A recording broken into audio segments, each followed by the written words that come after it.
ಸಾರ್ವಜನಿಕ ಆಡಳಿತದ ಸ್ವರೂಪವನ್ನು ನೋಡೋದಾದರೆ ಮೊದಲನೇದಾಗಿ ಸರ್ಕಾರಿ ಚಟುವಟಿಕೆ ಅಂದರೆ ಗೌರ್ಮೆಂಟ್ ಆ್ಯಕ್ಟಿವಿಟಿ ಏನೇನೆಲ್ಲ ಬರುತ್ತೆ ಎಲ್ಲ ರೀತಿಯ ಸರ್ಕಾರಿ ಚಟುವಟಿಕೆಗಳನ್ನು ಮಾಡುವಂಥ ಕೆಲಸವನ್ನು ಇದು ಹೊಂದಿದೆ.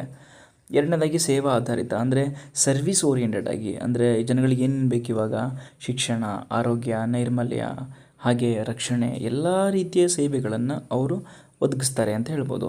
ಮೂರನೇದಾಗಿ ಪ್ರಕೃತಿಲಿ ನಿಯಂತ್ರಕ ಅಂದರೆ ರೆಗ್ಯುಲೇಟ್ರಿ ಇನ್ ನೇಚರ್ ಅಂದರೆ ತುಂಬ ಕಂಟ್ರೋಲ್ ಆಗಿರಬೇಕಾಗತ್ತೆ. ಫಾರ್ ಎಕ್ಸಾಂಪಲ್ ಈಗ ನಿಯಂತ್ರಣ ಮಾಡಬೇಕಾಗತ್ತೆ. ಈಗ ಎ ಗ್ರೇಡ್ನ ಅಧಿಕಾರಿಗಳು ಬಿ ಗ್ರೇಡ್ನ ಅಧಿಕಾರಿಗಳಿಗೆ, ಬಿ ಗ್ರೇಡಿನ ಅಧಿಕಾರಿಗಳು ಸಿ ಗ್ರೇಡಿನ ಅಧಿಕಾರಿಗಳಿಗೆ, ಸಿ ಗ್ರೇಡಿನ ಅಧಿಕಾರಿಗಳು ಡಿ ಗ್ರೇಡಿನ ಅಧಿಕಾರಿಗಳಿಗೆ ಒಬ್ರನ್ನೊಬ್ರು ನಿಯಂತ್ರಣ ಮಾಡ್ತಾ ಇರ್ತಾರೆ.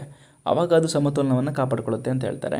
ನೆಕ್ಸ್ಟು ಕಾರ್ಯನಿರ್ವಾಹಕ ಪಾತ್ರ. ಅದು ಕಾರ್ಯನಿರ್ವಾಹಕ ಪಾತ್ರ ಅಂತ ಹೇಳಿದ್ರೆ ಆ್ಯಕ್ಚುಯಲ್ ಆಗಿ ಈ ಪಬ್ಲಿಕ್ ಸರ್ವೆಂಟ್ಗಳೇ ಅಂದರೆ ಗ್ರೌಂಡ್ ಲೆವೆಲಲ್ಲಿ ಹಿಡಿದು ನಿಜವಾಗ್ಲೂ ಕೆಲಸ ಮಾಡೋರು ಇವರೇ. ಹಾಗಾಗಿ ಇವರನ್ನು ನಾವೇನು ಕರಿತೀವಿ ಅಂದರೆ ಕಾರ್ಯನಿರ್ವಾಹಕರ ಪಾತ್ರ ಅಂದರೆ ರಿಯಲ್ ಆಗಿ ಇವರೇ ಸ್ಪಾಟಲ್ಲಿ ಇಳಿದು ಕೆಲಸ ಮಾಡೋರೇ ಇವರಾಗಿರುತ್ತೆ. ಸೊ ನೆಕ್ಸ್ಟು ಡೈನಾಮಿಕ್ ಅಂದರೆ ಕ್ರಿಯಾತ್ಮಕ ಅಂತ ಹೇಳಿದ್ರೆ ತುಂಬ ಆ್ಯಕ್ಟಿವ್ ಆಗಿ ಕೆಲಸ ಮಾಡುತ್ತೆ. ಅಂದರೆ ಸತ್ತೋಗಿರೋ ಥರ ಇರೋದಿಲ್ಲ ಇವರು. ಅಂದರೆ ಆ್ಯಕ್ಟಿವ್ ಆಗಿ ಪ್ರೋಆ್ಯಕ್ಟಿವ್ ಆಗಿ ನಿರಂತರವಾಗಿ ಕೆಲಸವನ್ನು ಮಾಡಬೇಕಾಗಿರೋದು ಇವರು ಹೊಣೆ ಆಗಿರುತ್ತೆ. ನೆಕ್ಸ್ಟು ನಿರಂತರ ಪ್ರಕ್ರಿಯೆ ಅಂದರೆ ಕೆಲಸ ನಿಲ್ಲಂಗಿಲ್ಲ. ಅಂದರೆ ಅದು ಒಂದಲ್ಲ ಒಂದು ರೀತಿಯಲ್ಲಿ ವಿಶೇಷವಾಗಿರೋ ಕೆಲಸಗಳು ಮಾಡ್ತಾನೆ ಇರಬೇಕು. ಹೆಚ್ಚುವರಿ ಕೆಲಸಗಳು ಮಾಡಬೇಕಾಗತ್ತೆ.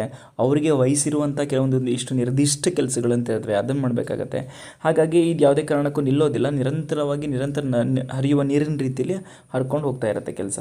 ನೆಕ್ಸ್ಟ್ ಅಂತರ್ಶಿಸ್ತಿನ ಅಧ್ಯಯನ ಅಂತ ಹೇಳಿದ್ರೆ ಕೇವಲ ಪೊಲಿಟಿಕಲ್ ಸೈನ್ಸ್ನ ಅರ್ಥ ಮಾಡ್ಕೊಳ್ಳೋದು ಕೇವಲ ಪೊಲಿಟಿಕಲ್ ಸೈನ್ಸ್ ಬುಕ್ ಓದಿ ಮಾತ್ರ ಅಲ್ಲ. ಸೋಷಿಯಾಲಜಿ, ಎಕನಾಮಿಕ್ಸು, ಜಿಯೋಗ್ರಫಿ, ಹಿಸ್ಟ್ರಿ ಎಲ್ಲದರ ಮಲ್ಟಿ ಡಿಸಿಪ್ಲಿನರಿ ಅಧ್ಯಯನ ಮಾಡಬೇಕಾಗಿರೋದು ಅನಿವಾರ್ಯ ಆಗಿರುತ್ತೆ. ನೆಕ್ಸ್ಟ್ ಸಾರ್ವಜನಿಕರ ಹೊಣೆಗಾರಿಕೆ ಅಂದರೆ ಸಾರ್ವಜನಿಕ ಜನಗಳಿಗೆ ಇವರು ಟ್ರಾನ್ಸ್ಪರೆನ್ಸ್ ಆಗಿ, ಓಪನ್ ಆಗಿ, ಹಾಗೆ ತುಂಬ ಫ್ರೀಡಮ್ ಆಗಿ ಮತ್ತು ಅವರಿಗೆ ತುಂಬ ಅಕೌಂಟಬಲ್ ಆಗಿ ನಡ್ಕೋಬೇಕಾಗಿರೋದು ಅವರ ಮುಖ್ಯ ಕರ್ತವ್ಯ ಆಗುತ್ತೆ.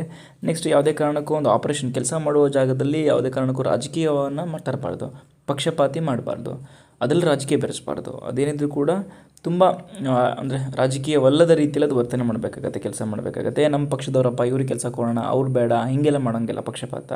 ಕೊನೆಯದಾಗಿ ಗುರಿ ಆಧಾರಿತ ಅಂದರೆ ಒಂದು ನಿರ್ದಿಷ್ಟ ಟಾರ್ಗೆಟ್ ಅಂತ ಇರಬೇಕು.